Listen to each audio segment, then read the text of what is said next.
Don Miguel Barrueta is cooking one of his favorite dishes. Beefsteak, or carne asada as it's known in Mexico.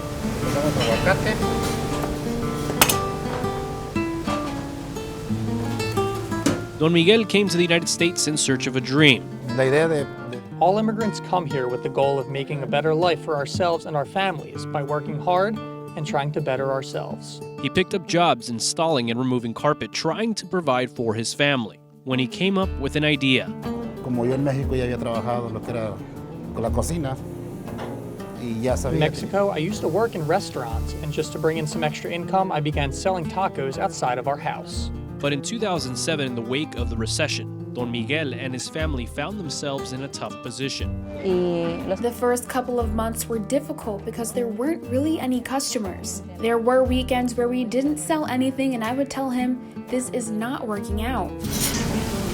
But Don Miguel kept preparing and perfecting his recipes. Pero él nunca se desanimó y siguió. Y llegó el momento en que tenía gente esperando afuera. He kept going, and there came a time where he had customers waiting for his food outside of the house. He got so many customers after they tried his food, and that's how Tacos Chabelita started. To see this business go from being something that we only did on the weekends and in the back of a garage, to being an actual restaurant where people can sit down and eat, have a drink. It's beautiful to see all my dad's hard work actually mean something. And while it's been a dream come true for the Barruetas to share their love for Mexican cuisine with the community, they have also faced racism. She was being really rude, threw the food back at me, and she said, "This is why I support Trump, so they can kick people like you out of this country." And I was like, "You have a great day, ma'am." A customer was upset at us, and she told us that's why the president needs to build the wall. They got angry, and a person said a racist slur at one of our workers, and it's sad, but it's like an everyday thing now. I know that when I've had students who suffered racist slurs, racist aggression, they've been extremely distraught and for a long time, and I think it takes a toll on them and on their families. Dr. Persephone Bram is a professor of Spanish, Latin American, and Iberian studies at the University of Delaware, and she says that anti-Latinx racism has intensified in the past couple of years. There is a constant sort of rolling backdrop of anti-Latinx racism in this country. And that it has also perpetuated myths and negative stereotypes about the Latinx community. It's over and over been demonstrated that immigrants in general and immigrants from Latin America in particular contribute hugely. In 2018, for example, the Latinx population in Sussex County paid $50 million in taxes.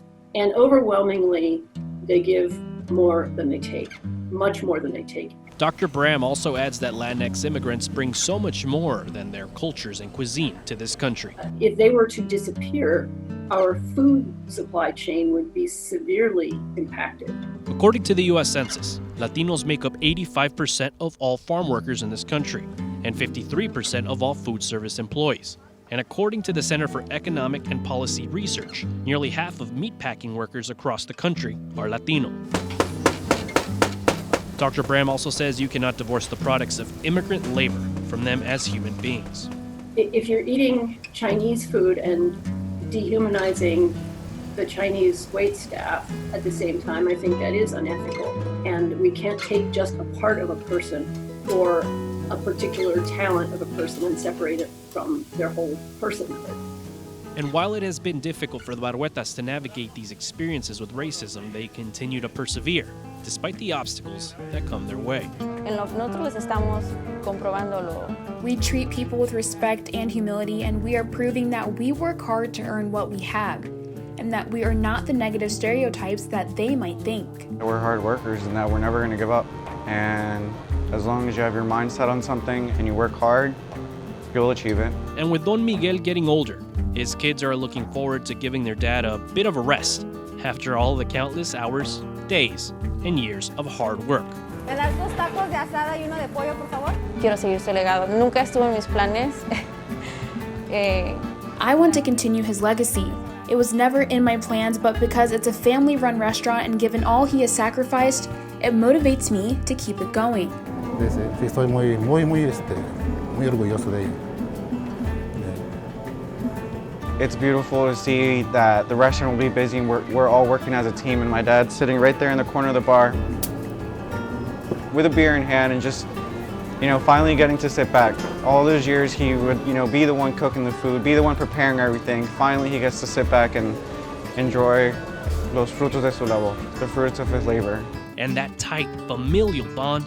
That might be one of the strongest factors in Latino, Latinx immigrants not giving up in the face of adversity and racism. Is what keeps the Barruetas fighting for a better future and living out the American dream. For One Delmarva, I'm Jose Cuevas.